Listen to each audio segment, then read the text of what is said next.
आणि मी काही जणांना बोलतोय सभेमध्ये, लोकांना पटतंय.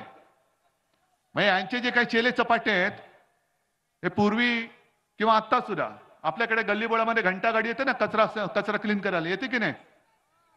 कचरा गाडी येते ना, कचरा करायला, गोळा करायला. तशी भाजपची गाडी फिरते. कोण भ्रष्टाचारी आहेत, घ्या इकडे, घ्या.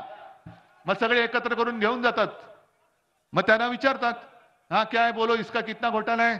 इसका 5 करोड़ का है. चल लात मारून हाकलून दे, 5 कोटीचा काय घोटाळा है? इसका कितना है?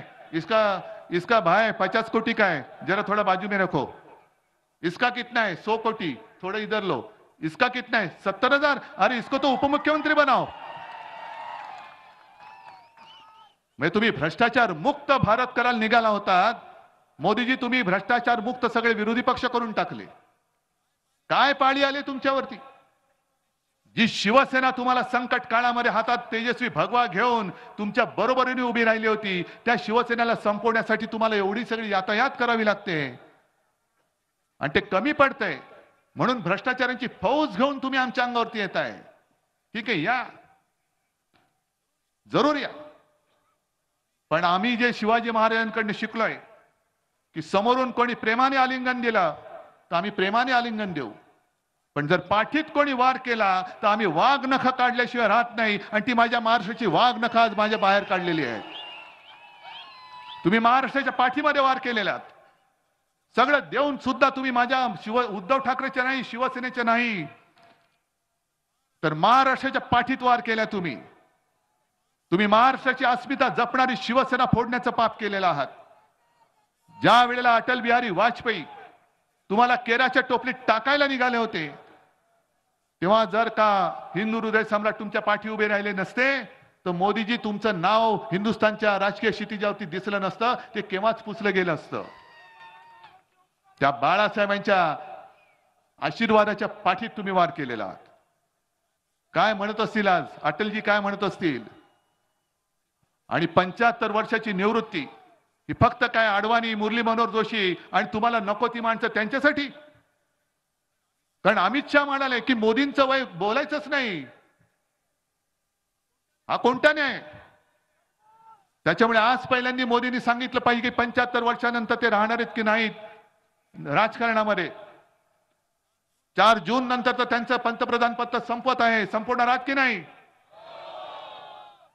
आणि राजा भाऊ सारखा उमेदवार तुम्हाला मान्य आहे की नाही? मगाशी बडगुजर म्हणाले समोरच्याची काहीतरी व्हिडिओ क्लिप फिरते, पाहिले का तुम्ही? काहीतरी बघण्यासारखी असणार, मला पण बघायला लागेल. मी राजा भाऊंची एक क्लिप पाहिले, तुम्ही पाहिले? इंग्रजीमध्ये उत्तम बोलताना पाहिले की नाही? आणि एक साधा सुधा माणूस आहे, साधा सुधा माणूस आहे, शब्दाला जागणारा माणूस आहे. आणि मला स्वतःला खात्री आहे, मी नेहमी एक बघत असतो की संकट काळामध्ये सोबत कोण राहतं.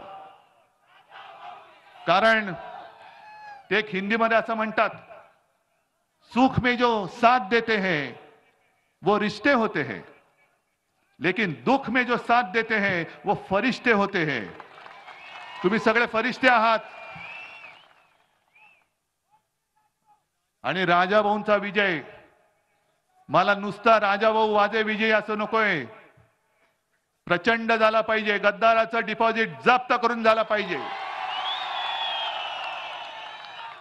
कारण मी या सगळ्या गद्दारीचा सूड उगवण्यासाठी उभा आहे.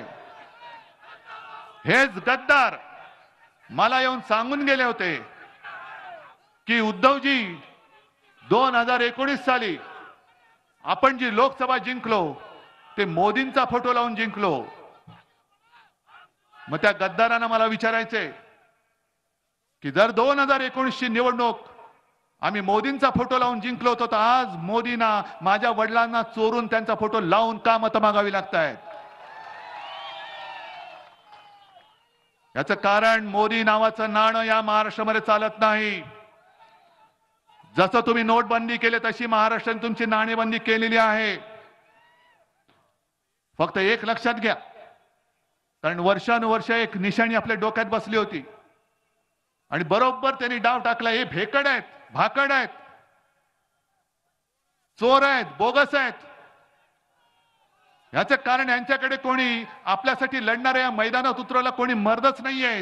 गद्दारानं उतरवलंय आपल्या समोर आणि तुमचा गोंधळ होण्यासाठी आपलीच निशाणी चोरून त्यांना दिलेली आहे. पण आता आपली निशाणी काय? घरोघरी घेऊन गेलायत. पण मतदान करताना एक लक्षात घ्या, नुसता आवाज आला म्हणजे निघायचं नाही.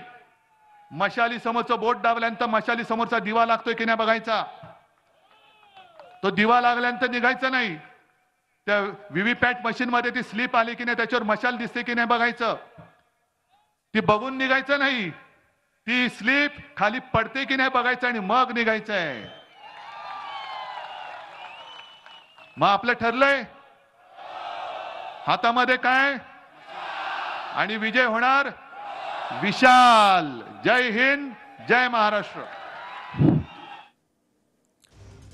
तर नाशिकमध्ये आता उद्धव ठाकरे यांची सभा पार पडली. महाराष्ट्राने तुमच्यावर उपकार केलेले आहेत, उपकारांची परतफेड अशी करता का, असा उद्धव ठाकरे यांनी मोदींना सवाल केलाय आणि भाजपवर मोदींवर सडकून टीका केली आहे. मोदींची नाणेबंदी महाराष्ट्राने केली असे उद्धव ठाकरेंनी म्हटलंय.